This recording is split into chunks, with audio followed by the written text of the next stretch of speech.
నేడు తెలంగాణ రాష్ట్ర అవతరణ దినోత్సవం విద్యార్థులు, యువకులు, ఉద్యోగులు, మహిళలు, మేధావులు, కవులు, కళాకారులు, సకల జనులు ఉద్యమించి ప్రత్యేక రాష్ట్ర ఆకాంక్షను నెరవేర్చుకున్న రోజు. ఇది మనందరం గర్వించదగిన రోజు. ఈ సందర్భంగా 4 కోట్ల తెలంగాణ ప్రజలకు నా శుభాకాంక్షలు తెలియజేస్తున్నా. మిత్రులారా, ఈరోజు రాష్ట్ర ప్రజల కలలను నిజం చేసిన శ్రీమతి సోనియా గాంధీ గారికి కృతజ్ఞతలు తెలుపుకుంటూ తెలంగాణ అమరవీరులకు ఘన నివాళులు అర్పిస్తున్నాను. స్వేచ్ఛ, సామాజిక న్యాయము, సమాన అవకాశాల కోసం దశాబ్దాలుగా పోరాడి తెలంగాణ రాష్ట్రాన్ని సాధించుకున్నాం. రాష్ట్రం ఏర్పడి 10 ఏళ్లు గడిచినా ప్రజల ఆకాంక్షలు నెరవేరలేదు. అందుకే 10 ఏళ్ల ఆధిపత్యాన్ని తిరస్కరించి ప్రజలు ప్రజాప్రభుత్వాన్ని ఏర్పాటు చేసుకున్నారు.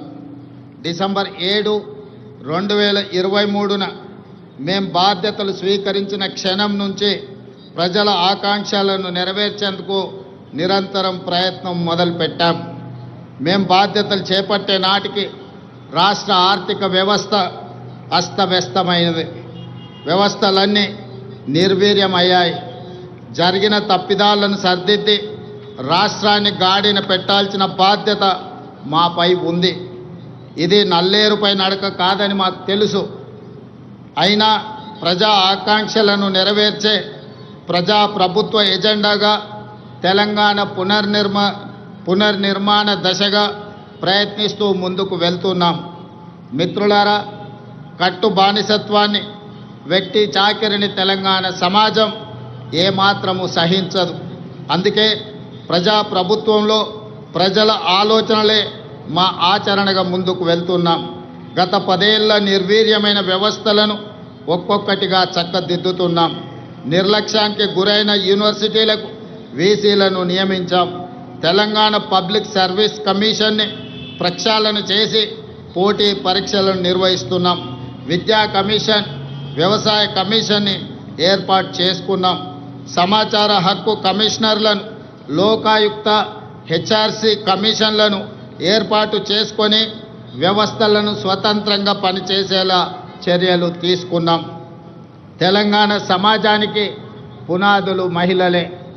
ఈనాడు తెలంగాణ సమాజం రాణి రుద్రమ్మను, సమ్మక్క సార్లమ్మను, చాకలి ఐలమ్మను, మల్లు స్వరాజ్యాన్ని ఆదర్శంగా తీసుకొని ఈ మహిళల అభివృద్ధి కోసం తెలంగాణ ప్రజాప్రభుత్వం ప్రయత్నం చేస్తున్నది.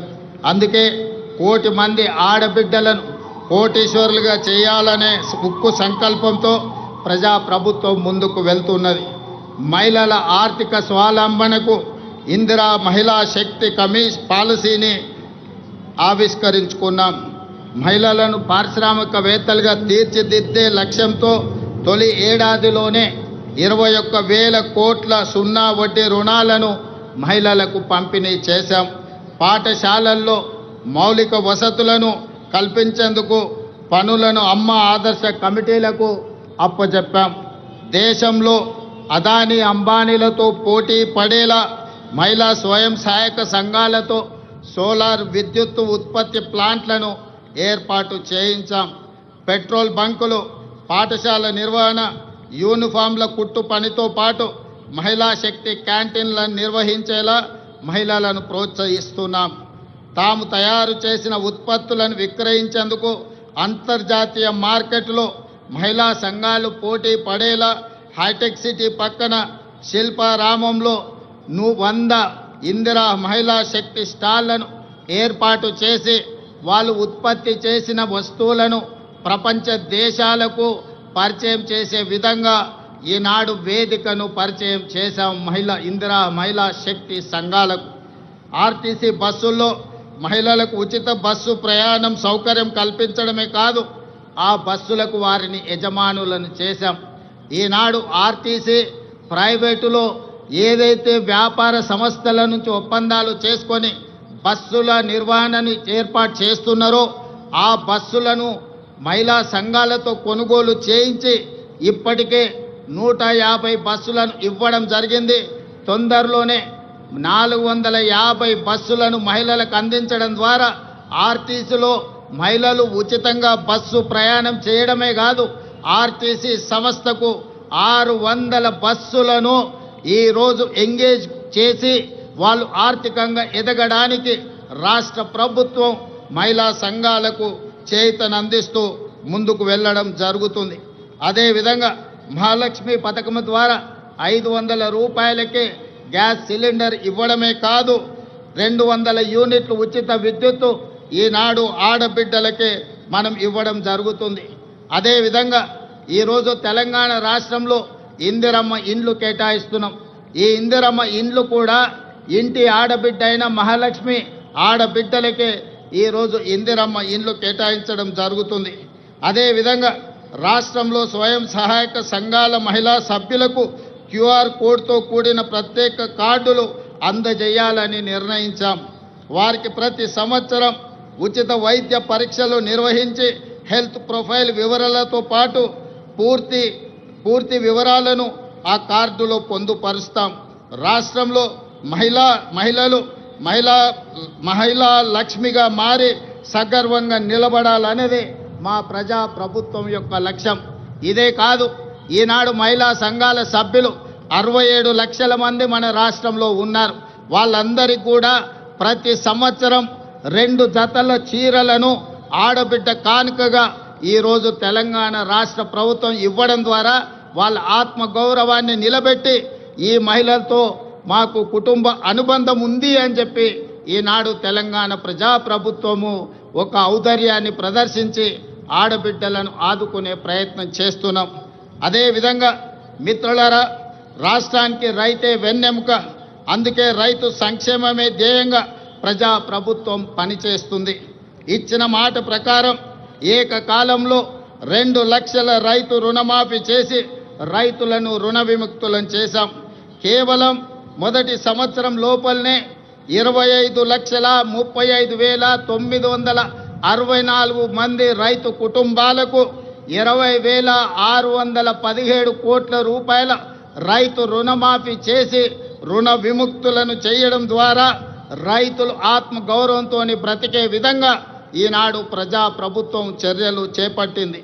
అదేవిధంగా ఈనాడు రైతులకు ఉచిత కరెంటు కోసం ప్రతి సంవత్సరం 15,333 కోట్లతో ఉచిత విద్యుత్తును అందిస్తున్నాం.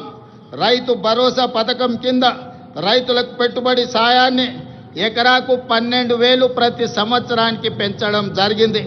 ఇవాళ రైతులకే కాదు, రైతు కూలీలకు, ఉపాధి హామీ కూలీలకు ఇందిరమ్మ ఆత్మీయ భరోసా పథకం ద్వారా భూమి లేని వ్యవసాయ కూలీ కుటుంబాలకు ఏడాదికి 12,000 రూపాయలు ఉచితంగా అందించే పథకాన్ని ప్రవేశపెట్టినమని చెప్పడానికి నేను ఆనందిస్తున్నాను. అదేవిధంగా వరి ధాన్యానికి మద్దతు ధరతో పాటు సన్న వడ్లకు 500 రూపాయల బోనస్ ఈరోజు చెల్లిస్తున్నాం. దీనివల్ల రైతులకు అదనపు ఆదాయం లభించడమే కాకుండా రాష్ట్రంలో సన్న ధాన్యం దిగుబడి భారీగా పెరిగింది.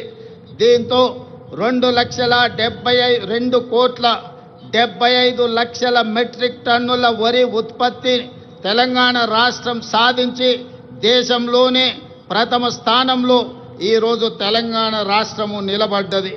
అదేవిధంగా పెరిగిన ధాన్యం ఉత్పత్తికి తగినట్టుగా రాష్ట్ర వ్యాప్తంగా 8,000 కొనుగోలు కేంద్రాలను ఏర్పాటు చేశాం. రైతులు పండించిన ప్రతి గింజను ప్రభుత్వం కొనుగోలు చేసి రైతులు దళారుల బారిన పడకుండా కాపాడడం జరుగుతున్నది.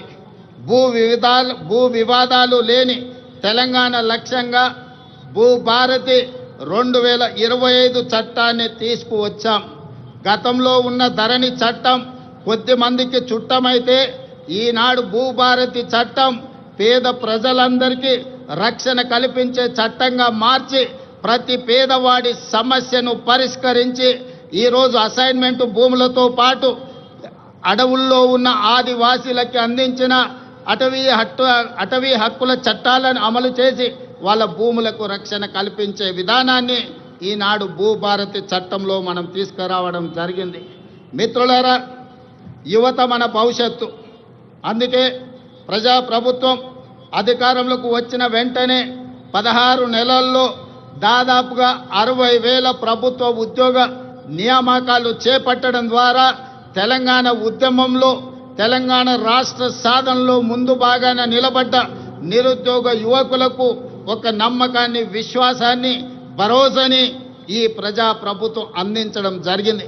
ఇదే కాదు, గత 16 నెలల్లో ప్రైవేటు సంస్థల్లో కూడా దాదాపుగా అంతర్జాతీయ పెట్టుబడులు తీసుకొచ్చి 1,00,000 మందికి ఉద్యోగ అవకాశాలు కల్పించడం ద్వారా నిరుద్యోగ సమస్యను పరిష్కరించడమే కాదు, ఈ దేశంలో అత్యల్ప నిరుద్యోగ సమస్యగా ఉన్న రాష్ట్రంగా తెలంగాణ రాష్ట్రము మొట్టమొదటి స్థానంలో ఉన్నది.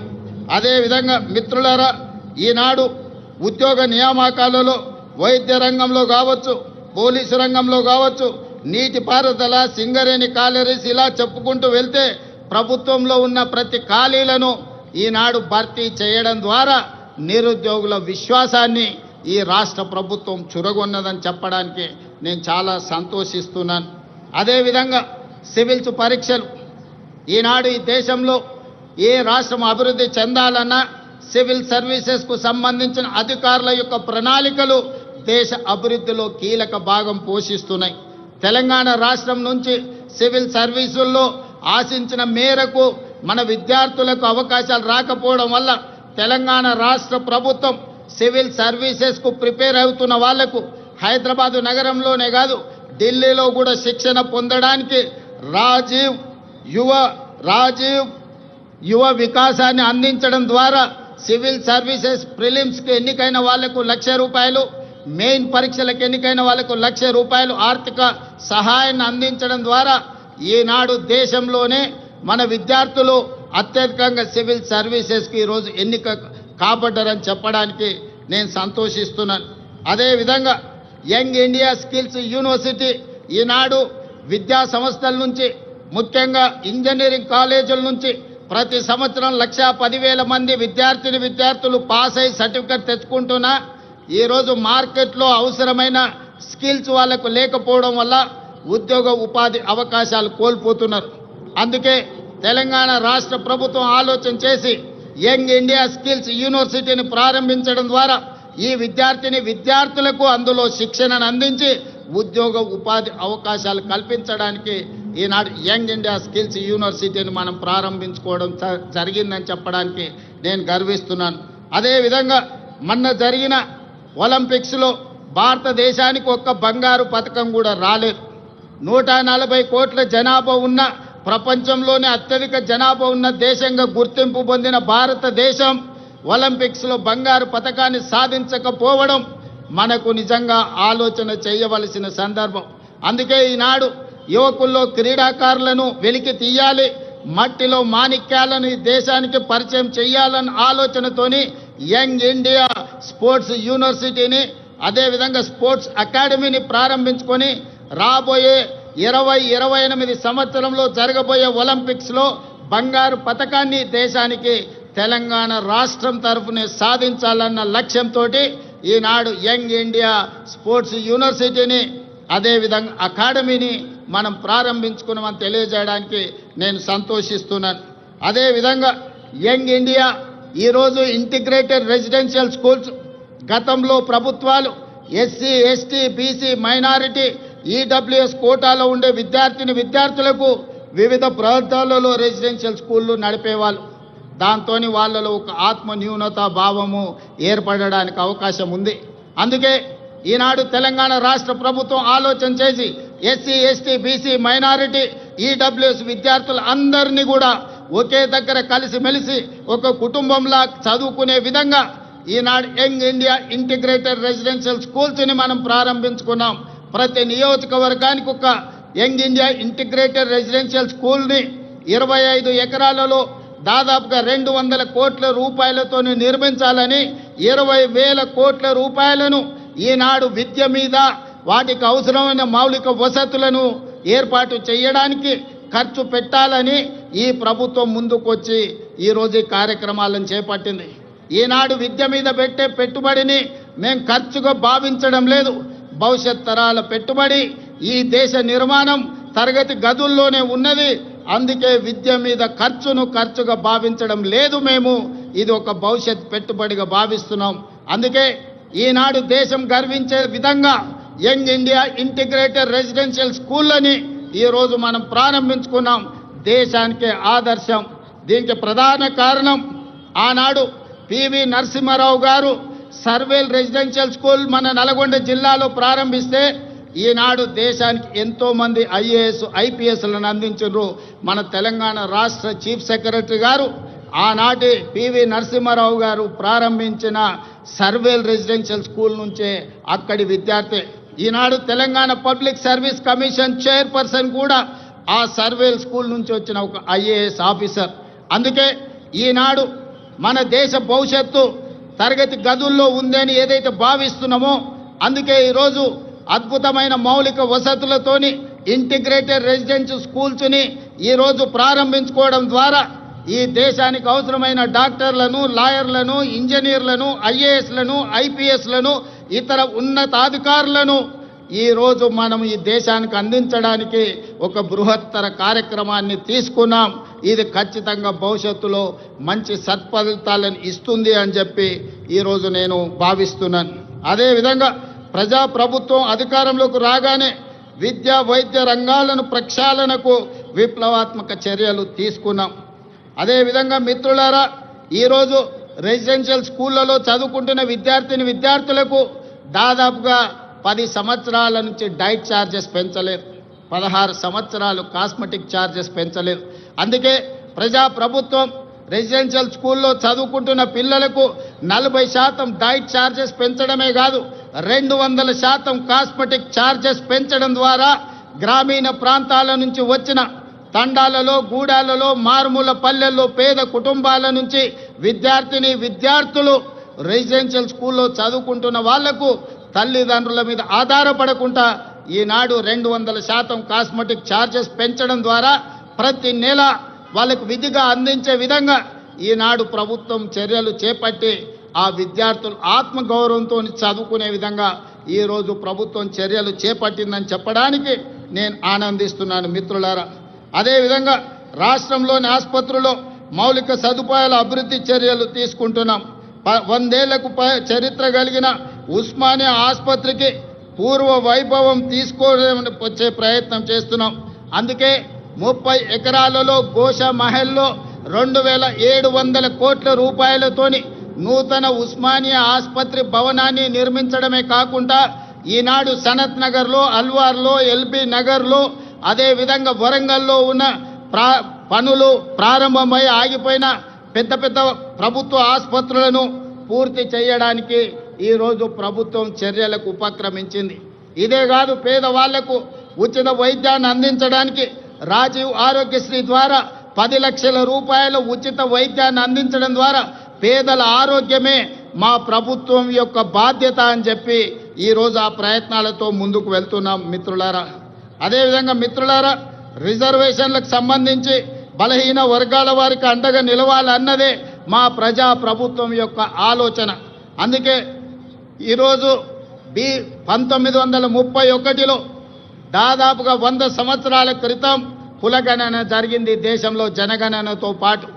మళ్ళీ 2024-25లో ప్రజా ప్రభుత్వం 100 సంవత్సరాల తర్వాత ఈ దేశంలోనే మొట్టమొదటి రాష్ట్రంగా జనగణనతో పాటు కులగణన లెక్కలు తీసి ఈనాడు 100 సంవత్సరాల సుదీర్ఘమైన సమస్యకు ఈరోజు శాశ్వత పరిష్కారం చూపించింది. ఈరోజు ఈ లెక్కలు తీయడం ద్వారా వాస్తవంగా ఉన్న 56.36% ఉన్న బలహీన వర్గాల లెక్కలు తీసి వాళ్ళకు 42% రిజర్వేషన్లు, విద్య, ఉద్యోగ, రాజకీయ అవకాశాలు కల్పించాలని ఈనాడు తెలంగాణ ప్రభుత్వం ఈ చర్యలతో ముందుకు వెళుతుంది. ఈరోజు తెలంగాణ రాష్ట్ర ప్రభుత్వం తీసుకున్న ఈ విప్లవాత్మకమైన నిర్ణయం వల్ల కేంద్ర ప్రభుత్వం కూడా రాబోయే జనగణనలో కులగణన చేపట్టాలని నిర్ణయం తీసుకున్నది. తెలంగాణ రాష్ట్రం దేశానికి ఆదర్శంగా నిలబడి కులగణన చేసిందని చెప్పడానికి నేను చాలా సంతోషిస్తున్నాను. అదేవిధంగా మీకందరికీ తెలుసు, ఎస్సీ కులాల ఉపకులాల వర్గీకరణ దాదాపుగా 40 సంవత్సరాల నుంచి ఎన్నో పోరాటాలు చేసి ఎంతో మంది అమరులై సుప్రీంకోర్టు జడ్జిమెంట్ తీసుకొస్తే ఎస్సీ కులాల వర్గీకరణ మొట్టమొదటి రాష్ట్రం తెలంగాణలోనే మా ఎస్సీలకు ఉన్న 15% రిజర్వేషన్ని గ్రూప్ 1కు 1%, గ్రూప్ 2కి 5%, గ్రూప్ 3కి 9% ఇవ్వడం ద్వారా ఎస్సీ కులాల వర్గీకరణ చేసి దేశంలోనే మొదటి రాష్ట్రంగా వర్గీకరణ చేసిన రాష్ట్రంగా మనం ముందు బాగాన నిలబడ్డాం. అంటే ఈనాడు తెలంగాణ ప్రజా ప్రభుత్వం బలహీన వర్గాలకు ఎస్సీలకు సంబంధించిన ఎంతో దీర్ఘకాలికంగా సమస్యలుగా ఉన్న వాటిని శాశ్వత పరిష్కారం చూపించడం ద్వారా ఇతర రాష్ట్రాలకు దేశానికి ఆదర్శంగా నిలబడ్డామని చెప్పడానికి నేను గర్వపడుతున్నాను. మిత్రులారా, అదేవిధంగా సంక్షేమ పథకాలను పటిష్టంగా అమలు చేసి పేదలకు ప్రజా ప్రభుత్వం అండగా నిలుస్తుంది. ఇల్లు లేని నిరుపేదల కోసం ఇందిరమ్మ ఇండ్ల పథకం ద్వారా ఇంటి నిర్మాణానికి 5 లక్షల ఆర్థిక సహాయం అందిస్తున్నాం. ఈ పథకం ద్వారా 4,50,000 ఇళ్లను ఈ సంవత్సరం పేదలకు అందించడం ద్వారా 22,500 కోట్ల రూపాయలు ఖర్చు పెట్టి పేదలను ఇంటి వాళ్ళను చేయడం ద్వారా ఆత్మగౌరవంతో బ్రతికే విధంగా ఈనాడు పేదలను ఆదుకోవడానికి మన ప్రభుత్వం ఇందిరమ్మ ఇండ్ల సంక్షేమ పథకాన్ని ముందుకు తీసుకువెళ్తున్నదని చెప్పి మీ అందరికీ చెప్పడానికి నేను సంతోషిస్తున్నాను. అదేవిధంగా ఇప్పటి వరకు 5,364 ఇందిరమ్మ లబ్ధిదారులకు 53,64,00,000 రూపాయలు నేరుగా లబ్ధిదారుల ఖాతాలోనే వేయడం జరిగింది. అదేవిధంగా మిత్రులారా, పేదల ఆకలి తీర్చడమే కాదు, వారి ఆత్మగౌరవంతో జీవించేలా సన్న బియ్యం పథకాన్ని ప్రారంభించాం. సంక్షేమ పథకాల చరిత్రలో సన్న బియ్యం ఒక ట్రెండ్ సెట్టర్. తెలంగాణలో 3 కోట్ల మంది సన్న బియ్యం పథకం ద్వారా లబ్ధి పొందుతున్నారు. ఖమ్మం జిల్లా సారపాకలో స్వయంగా నేనే సన్న బియ్యం లబ్ధిదారుల ఇంటికి వెళ్ళి ఆ గిరిజన కుటుంబంతో కలిసి సహపంక్తి భోజనం చేసినప్పుడు ఆ కుటుంబ సభ్యుల కళ్ళల్లో చూసిన ఆనందం జీవితకాలం నాకు గుర్తుండిపోతుంది. ఎందుకంటే ఒకనాడు రేషన్ షాపుల్లో ఇచ్చే దొడ్డు బియ్యం మిల్లర్ల మాఫియా లేకపోతే దళారుల మాఫియా చేతుల్లో ఆనాడు వాళ్ళ చేతుల్లో ఉండే. ఈనాడు సన్న బియ్యం ఇవ్వడం ద్వారా 3,10,00,000 మంది తెలంగాణ ప్రజలకు ప్రయోజనం చేరడమే కాకుండా ప్రతి ఒక్కరు ఆ సన్న బియ్యం తెచ్చుకొని ఈరోజు వండుకొని తింటున్నారు. నిజంగా ఇది ఒక గొప్ప విప్లవాత్మకమైన మార్పు. దీనికి ప్రజా ప్రభుత్వం పునాది వేసిందని తెలియజేయడానికి నేను సంతోషపడుతున్నాను మిత్రులారా. అదేవిధంగా పెట్టుబడులు మిత్రులారా, తెలంగాణ రాష్ట్రం సంక్షేమమే కాదు అభివృద్ధిలో కూడా దేశానికి ఆదర్శంగా నిలబడాలని స్టేట్ ఓన్డ్ ట్యాక్స్లో దేశంలోనే మొదటి స్థానంలో ఉన్నాం. అదేవిధంగా స్వదేశీ విదేశీ పెట్టుబడులను ఆకర్షించడంలో తెలంగాణ రాష్ట్రం ఈ దేశంలోనే మొదటి స్థానంలో ఉంది. దాదాపుగా ఈ 18 నెలల్లో 3 లక్షల కోట్ల రూపాయల పెట్టుబడులను ఆకర్షించడమే కాదు, అమెరికా, జపాన్, సింగపూర్, అదేవిధంగా దావోస్ లాంటి నగరాల్లో పర్యటించి ఈ దేశానికి ఈరోజు పెట్టుబడులను సాధించినాం. అదే కాకుండా ఈరోజు జపాన్కి సంబంధించిన మేయర్ గారు ఈ ప్రత్యేక రాష్ట్ర అవతరణ దినోత్సవంలో పాల్గొనడం ద్వారా మనకు స్ట్రాటజిక్ పార్ట్నర్గా మన తెలంగాణ ముఖ్యంగా హైదరాబాదు నగరాన్ని పారిశుద్ధ్య రహిత నగరంగా తీర్చిదిద్దడానికి జపాన్ మనకు సహకరిస్తుంది. అందుకే ఈరోజు రాష్ట్ర అవతరణ దినోత్సవంలో వారు కూడా పాల్గొనడం జరిగింది. వారికి కూడా మనస్ఫూర్తిగా అభినందనలు తెలియజేస్తున్నాను తెలంగాణ ప్రజల తరఫున. అందుకే ఈరోజు తెలంగాణ రాష్ట్ర ప్రభుత్వం భవిష్యత్తు ప్రణాళికలు రచించుకోవడానికి తెలంగాణకు ఒక విజన్ డాక్యుమెంట్ తీసుకురావాలని, ఆ విజన్ డాక్యుమెంటే తెలంగాణ రైజింగ్ 2047. ఈరోజు ఆ పాలసీ డాక్యుమెంట్ ద్వారా రాబోయే తరాలకు భవిష్యత్తు ప్రణాళికలు అందించడమే కాదు, తెలంగాణ రాష్ట్రాన్ని ప్రపంచంతోనే పోటీ పడే విధంగా అభివృద్ధి పదం వైపు నడిపించాలన్న ఒక పాలసీ డాక్యుమెంట్ను తెలంగాణ రాష్ట్రం తీసుకురావడానికి ప్రయత్నం చేస్తుంది అని చెప్పి తెలియజేయడానికి నేను ఎంతో సంతోషిస్తున్నాను. ప్రపంచ నగరాలతో ధీటుగా హైదరాబాదు నగరాన్ని తీర్చిదిద్దేందుకు ప్రణాళికలు రూపొందిస్తున్నాం. మూసీ నదికి పూర్వ వైభవం తెచ్చేందుకు మూసీ పునరుజ్జీవన ప్రాజెక్టును మనం చేపడుతున్నాం. బాపు ఘాట్ను అంతర్జాతీయ స్థాయిలో గాంధీ సరోవర్గా తీర్చిదిద్దాలని మనం అనుకుంటున్నాం. అంతర్జాతీయ ప్రమాణాలతో భారత్ ఫ్యూచర్ సిటీ, ఈ దేశంలో ఏ నగరమైనా ఎప్పుడో బహుశా పూర్వతరాలు ప్రారంభించిన నగరాలను కొంచెం కొంచెంగా విస్తరించుకుంటూ వస్తున్నాం. కానీ భారతదేశంలో పూర్తి స్థాయి ప్రణాళికబద్ధమైన మహానగరం లేకపోవడం ఒక లోటుగా భావించి ఈరోజు న్యూయార్క్, టోక్యో లాంటి నగరాలతో పోటీ పడే విధంగా భారత్ ఫ్యూచర్ సిటీని మనం ఈరోజు ఎయిర్పోర్టుకు దగ్గరలో ప్రారంభించుకుంటున్నాం. 30,000 ఎకరాలలో ప్రపంచ స్థాయి ప్రమాణాలతో ఈరోజు నూతన నగరాన్ని నిర్మించుకోవడానికి మనం ప్రణాళికలు రచించుకున్నాం, ముందుకు వెళ్తున్నామని తెలియజేయడానికి ఈరోజు సంతోషపడుతున్నాను. ఆ భారత్ ఫ్యూచర్ సిటీలో AI city, sports city, pharma సిటీతో పాటు లైఫ్ సైన్సెస్, హెల్త్ సిటీలను ఏర్పాటు చేస్తాం. ఇందుకోసం ఫ్యూచర్ సిటీ డెవలప్మెంట్ అథారిటీని ఏర్పాటు చేసినాం. ప్రణాళికలు రచించడానికి పాలసీ డాక్యుమెంట్ను మనం ఇప్పటికే రూపొందించుకున్నాం. తొందరలోనే హైదరాబాద్లో నిర్మించబోయే భారత్ ఫ్యూచర్ సిటీ ప్రపంచ పెట్టుబడులకు ఒక కేంద్రంగా మారబోతుందని తెలియజేయడానికి నేను సంతోషపడుతున్నాను. రాష్ట్ర మౌలిక సదుపాయాలలో భాగంగా విమానాశ్రయాల సంఖ్యను పెంచుకునేందుకు చర్యలు తీసుకుంటున్నాం. ఇప్పటికే మనకు తెలంగాణ రాష్ట్రంలో ఉన్నది ఒకే ఒక ఎయిర్పోర్ట్ ఈరోజు మనకు శంషాబాద్లో ఉన్నది.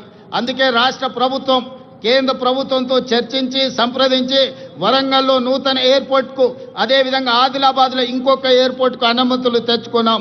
తొందరలోనే వరంగల్ నగరంలో, ఆదిలాబాద్ పట్టణ ప్రాంతంలో నూతన ఎయిర్పోర్ట్లు ఏర్పాటు చేసుకోబోతున్నామని చెప్పి మీకందరికీ తెలియజేయడానికి నేను ఎంతో సంతోషిస్తున్నాను.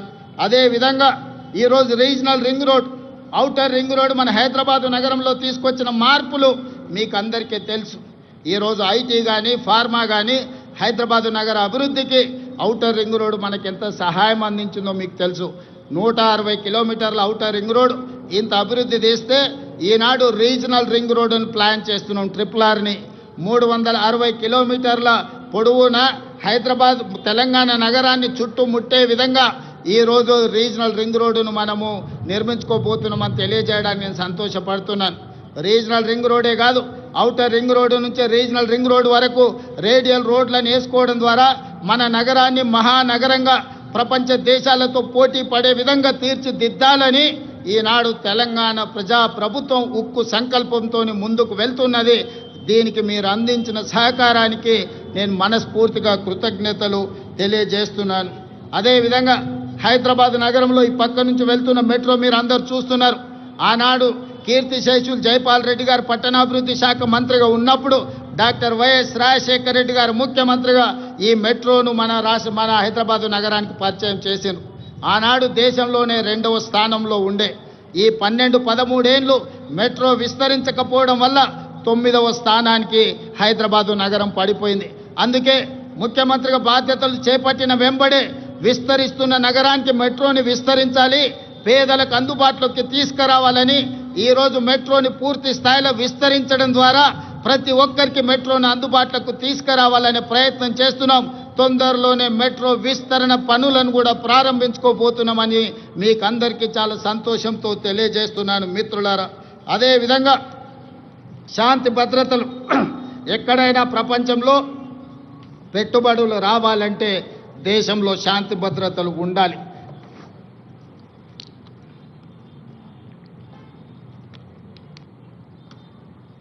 శాంతి భద్రతలు లేని దేశానికి పెట్టుబడులు రావు.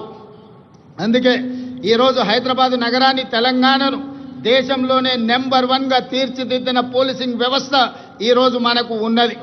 కేంద్ర ప్రభుత్వమే నిర్వహించిన సర్వేలలో తెలంగాణ రాష్ట్ర పోలీసులు అత్యంత పకడ్బందీ శాంతి భద్రతలను కాపాడడంలో దేశంలోనే మన మొదటి స్థానంలో నిలబడ్డాం. ఇదే కాదు, డ్రగ్స్ను నియంత్రించడంలో కూడా ప్రపంచ దేశాలు పోటీ పడితే మన తెలంగాణ రాష్ట్రానికి మొదటి బహుమతి వచ్చింది. మన అధికారులు దుబాయ్లో ఆ మొదటి స్థానాన్ని, గుర్తింపును, గౌరవాన్ని స్వీకరించడం జరిగింది. అందుకే ఈనాడు మిత్రులారా, తెలంగాణ రాష్ట్రంలో శాంతి భద్రతలను కాపాడడంలో దేశంలోనే మొదటి స్థానంలో ఉండడమే కాదు, ఈరోజు డ్రగ్స్, గంజాయి యువతను నిర్వీర్యం చేస్తుంది. పాఠశాల స్థాయిలోనే ఈ సమస్యను మనం కళ్ళతో చూస్తున్నాం. అందుకే ఈరోజు డ్రగ్స్, గంజాయిని నియంత్రించడమే కాదు, ఉక్కు పాదంతో అణిచివేయాలన్న ఆలోచనతోని పోలీస్ వ్యవస్థను పూర్తిగా ప్రక్షాళన చేసి సంపూర్ణమైన అధికారులని వాళ్ళకు అధికారాన్ని అందించి తెలంగాణ రాష్ట్రంలో గంజాయి అమ్మే వాళ్ళు కానీ డ్రగ్స్ వినియోగించే వాళ్ళు కానీ కాలు పెట్టాలంటే వెన్నులో చలి జ్వరం వచ్చే విధంగా ఈనాడు మన పోలీసులు పనిచేస్తున్నారు. ఇదే కాదు, సైబర్ క్రైమ్ మీకు తెలుసు. ప్రతిరోజు సైబర్ క్రైమ్ ద్వారా మోసపోయిన వాళ్ళని ఎంతో మందిని టీవీలో పేపర్లలో చూస్తున్నాం. ఈరోజు సైబర్ క్రైమ్లో నష్టపోయిన వాళ్ళను కోట్లాది రూపాయలను రికవరీ చేయడమే కాకుండా దేశంలో అత్యంత పకడ్బందీ సైబర్ క్రైమ్ను నియంత్రించే వ్యవస్థ ఈనాడు తెలంగాణ రాష్ట్ర పోలీసులు నిర్వహిస్తున్నందుకు వాళ్ళని అభినందించడమే కాదు, ఇంత గొప్పగా మనం శాంతి భద్రతలను కాపాడుతున్నామని తెలియజేయడానికి నేను గర్వపడుతున్నాను, నేను ఆనందిస్తున్నాను మిత్రులారా. అదేవిధంగా మిత్రులారా, తెలంగాణ రాష్ట్ర ప్రభుత్వంలో ఈ మధ్య కాలంలోనే భారత్ సమ్మిట్ను మనం నిర్వహించుకోవడం జరిగింది. భారత్ సమ్మిట్ ద్వారా దాదాపుగా 100 దేశాలకు సంబంధించిన ప్రతినిధులు హైదరాబాదు నగరానికి వచ్చి తెలంగాణ రాష్ట్రంలో పెట్టుబడులకు అనువైన అంశాలను, పరిపాలనలో సరళీకృతమైన విధానాలను, అదేవిధంగా ఇక్కడ ఉన్న శాంతి భద్రతలను, ప్రభుత్వం ఇస్తున్న అనుమతులతో పాటు ఇక్కడ ప్రజల యొక్క హక్కులను కాపాడడానికి ప్రజాస్వామిక వ్యవస్థలను బలోపేతం చేసి ప్రపంచానికే ఆదర్శంగా నిలబడి డాక్టర్ బాబాసాహెబ్ అంబేద్కర్ గారు అందించిన రాజ్యాంగాన్ని తూచా తప్పకుండా అమలు చేస్తున్న తెలంగాణ ప్రభుత్వం గురించి భారత్ సమ్మిట్లో 100 పైగా దేశాలు పాల్గొని 3 రోజులు తెలంగాణ రాష్ట్ర ప్రభుత్వం తీసుకుంటున్న చర్యలను నిశితంగా గమనించి వాళ్ళు అభినందించడమే కాదు, 100 దేశాలలో ఈరోజు తెలంగాణ రాష్ట్రం గురించి, హైదరాబాదు నగరం గురించి వాళ్ళు ప్రచారం కల్పిస్తున్నారని చెప్పడానికి నేను సంతోషపడుతున్నాను. అదేవిధంగా ఈరోజు మీకు తెలుసు, ప్రపంచ సుందరి పోటీలు అందాల పోటీలు కాదు, ఇది తెలివికి పరిజ్ఞానికి ప్రపంచానికి పరిచయం చేయడమే కాదు, ఈరోజు తెలంగాణ రాష్ట్రంలో గొప్ప సంపద ఉన్నది. గుడులకు సంబంధించి కానీ, ప్రకృతి సౌందర్యం కానీ మన ప్రాంతంలో ఎన్నో ఉన్నాయి. రామప్ప దేవాలయం, 1000 స్తంభాల గుడి, అదేవిధంగా యాదగిరిగుట్ట టెంపుల్, ఈరోజు హైదరాబాద్లో చౌమల ప్యాలెస్ కావచ్చు, చార్మినార్ కావచ్చు, చార్మినార్ ప్రాంతంలో ఉన్న చుడీ బజార్ కావచ్చు, లాడ్ బజార్ కావచ్చు, ఇలా తెలంగాణ రాష్ట్రంలో ఉన్న గొప్ప గొప్ప కట్టడాలను, అదేవిధంగా ఈ అంతర్జాతీయ స్థాయిలో మన ఉత్పత్తి చేస్తున్న ప్రోడక్ట్స్ని అన్నిటిని కూడా ప్రపంచానికి పరిచయం చేయడానికి ఈరోజు ప్రపంచ సుందరి పోటీలను నిర్వహించడం జరిగింది. ప్రపంచంలోనే ఒక్క గొప్ప పిల్లల మర్రిగా పాలమూరు జిల్లాలో ఉన్న పిల్లల మర్రిని ఈ పర్యాటకులు వచ్చి చూడడం జరిగింది. ఈరోజు 108 దేశాలకు సంబంధించిన ప్రతినిధులు ఈ ప్రపంచ సుందరి పోటీలలో పాల్గొనడం జరిగింది. 25 రోజులు ఇక్కడ అన్ని రకాలుగా రక్షణ కల్పించి అన్ని ఏర్పాట్లను మన టూరిజం డిపార్ట్మెంట్ చేయడం ద్వారా ఈరోజు ప్రపంచానికే హైదరాబాదు నగరం, తెలంగాణ రాష్ట్రం పెట్టుబడులకు అనువైన కేంద్రంగా ప్రభుత్వం ఇతర దేశాల నుంచి వచ్చిన పర్యాటకులకు రక్షణ కల్పిస్తుంది. వాళ్ళందరూ కూడా ఈ రాష్ట్రంలో పర్యటించవచ్చు. ఈ రాష్ట్రంలో పర్యాటకులు చూడడానికి అద్భుతమైన కట్టడాలతో పాటు ప్రకృతి సౌందర్యం ఉంది అని ఈరోజు ప్రపంచానికి చాటి చెప్పడం జరిగింది. టూరిజం డిపార్ట్మెంట్ కూడా ఒక గొప్ప కార్యక్రమాన్ని తీసుకొని అద్భుతంగా నిర్వహించిందని మీ అందరికీ తెలియజేయడానికి నేను సంతోషపడుతున్నాను. అదేవిధంగా మిత్రులారా, 2047 నాటికి భారతదేశానికి స్వతంత్రం వచ్చి 100 సంవత్సరాలు పూర్తి చేసుకోబోతుంది. 1947 15 ఆగస్టు నాడు స్వతంత్రం వస్తే 15 ఆగస్టు 2047 నాటికి 100 సంవత్సరాలు మనము ఈ స్వేచ్ఛను ఈరోజు మనం అనుభవిస్తున్న స్వతంత్రాన్ని పూర్తి చేసుకోబోతున్నాం. కాబట్టి 100 సంవత్సరాల స్వతంత్రాన్ని నిర్వహించుకోబోతున్న మనము ఒక గొప్ప లక్ష్యంతో తెలంగాణ రాష్ట్రాన్ని అభివృద్ధి పదం వైపు నడిపించాలని ఈనాడు ప్రజాప్రభుత్వం నిర్ణయం తీసుకున్నది. దాంట్లో భాగంగానే తెలంగాణ రైజింగ్ 2047 అనే ఒక పాలసీ డాక్యుమెంటును, ఒక విజన్ డాక్యుమెంటును తీసుకురావడం ద్వారా ప్రపంచంతో పోటీ పడాలి అని ఈరోజు మనం నిర్ణయించుకున్నాం. అందుకే 2047 నాటికి భారతదేశం $30 ట్రిలియన్ ఎకానమీకి చేరాలని ప్రయత్నం చేస్తున్నది, లక్ష్యం పెట్టుకొని పని చేస్తున్నది. మరి భారతదేశం ప్రభుత్వం $30 ట్రిలియన్ ఎకానమీని ఈరోజు దృష్టిలో పెట్టుకొని ప్రణాళికలు చేసుకుంటే తెలంగాణ రాష్ట్ర ప్రభుత్వం అందులో భాగస్వామి కావాలి, అగ్రభాగాన నిలబడాలి అని తెలంగాణ రైజింగ్ 2047 పాలసీ డాక్యుమెంట్ తీసుకొచ్చినాం. అందుకే ఈరోజు పరిశ్రమల కోసం, వ్యాపార సంస్థల కోసం, విద్యా ఉపాధి అవకాశాల కోసం అన్ని రకాలను మనం ఈరోజు అన్ని రకాల పాలసీలను తెచ్చుకోవడమే కాకుండా energy policy, tourism policy, industrial policy, investment policy, అదేవిధంగా హెల్త్ పాలసీ, ఇట్లాంటి పాలసీలు అన్నీ కూడా తెలంగాణ రాష్ట్ర ప్రభుత్వం ఈ మధ్యలోనే ప్రజలకు పరిచయం చేయడం జరిగింది. ఈ పాలసీలు అన్నిటిని కలిపితే తెలంగాణ రైజింగ్ 2047 తద్వారా తెలంగాణ రాష్ట్రాన్ని ప్రపంచంతో పోటీ పడే విధంగా తీర్చిదిద్దాలన్నదే మా ఆలోచన. అందులో భాగంగా రాబోయే 10 సంవత్సరాలలో తెలంగాణ రాష్ట్రం యొక్క ఆదాయాన్ని $1 ట్రిలియన్ ఎకానమీగా మార్చి, అదేవిధంగా 2047 నాటికి దేశం $30 ట్రిలియన్ ఎకానమీకి చేరాలంటే తెలంగాణ రాష్ట్రం $3 ట్రిలియన్ ఎకానమీగా మారాలి అని ఈరోజు లక్ష్యం పెట్టుకొని ముందుకు వెళ్తున్నాం.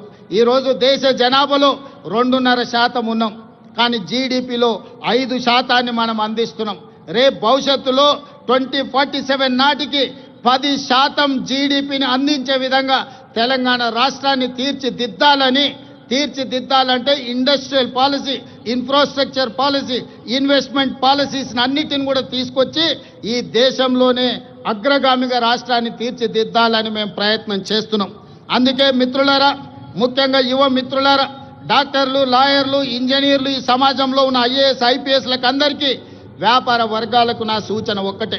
తెలంగాణ రాష్ట్ర ప్రభుత్వం ఏ లక్ష్యంతోనైతే ముందుకు వెళ్తుందో, ఏ లక్ష్యాన్ని సాధించాలి, ఏ లక్ష్యాన్ని ముద్దాడాలి అని మేము ముందుకు బయలుదేరినామో మీ ఆశీర్వాదం ఉండాలి, మీరు అండగా నిలబడాలి. ఈనాడు తెలంగాణ రాష్ట్రం దేశానికి కాదు ప్రపంచానికి ఆదర్శంగా తీర్చిదిద్దాలంటే మీరందరూ అండగా నిలబడండి, ఆశీర్వదించండి. ప్రపంచంలోనే అగ్ర రాష్ట్రంగా తెలంగాణ రాష్ట్రాన్ని తీర్చిదిద్ది ఆదర్శమైన రాజకీయాలకు, ఆదర్శవంతమైన అభివృద్ధికి తెలంగాణ రాష్ట్రం కేర్ ఆఫ్ అడ్రస్గా తీర్చిదిద్దుతాం. హైదరాబాదు నగరాన్ని ప్రపంచ నగరాలతో పోటీ పడే విధంగా తీర్చిదిద్దాలి. దీనికోసం నిరంతరం పనిచేసే ప్రభుత్వ సిబ్బందే కాదు, రాజకీయ సహచరులందరూ కూడా సంపూర్ణమైన సహకారాన్ని అందిస్తారు. ప్రజలందరికీ 4 కోట్ల తెలంగాణ ప్రజలకు నూతన రాష్ట్ర ఏర్పాటు శుభాకాంక్షలు తెలియజేయడమే కాదు, భవిష్యత్తు లక్ష్యాన్ని దృష్టిలో పెట్టుకొని మనందరం కలిసికట్టుగా ఏకమై మనందరం కూడా ముందుకు సాగాలి. మీ అందరి ఆశీర్వాదం ఉండాలి. తప్పకుండా తెలంగాణ రాష్ట్రాన్ని దేశంలో అగ్రగామి రాష్ట్రంగా నిలబెడతానని మీకు అందరికీ తెలియజేస్తూ మీ అందరి దగ్గర సెలవు తీసుకుంటున్నా. ధన్యవాదాలు మిత్రులారా.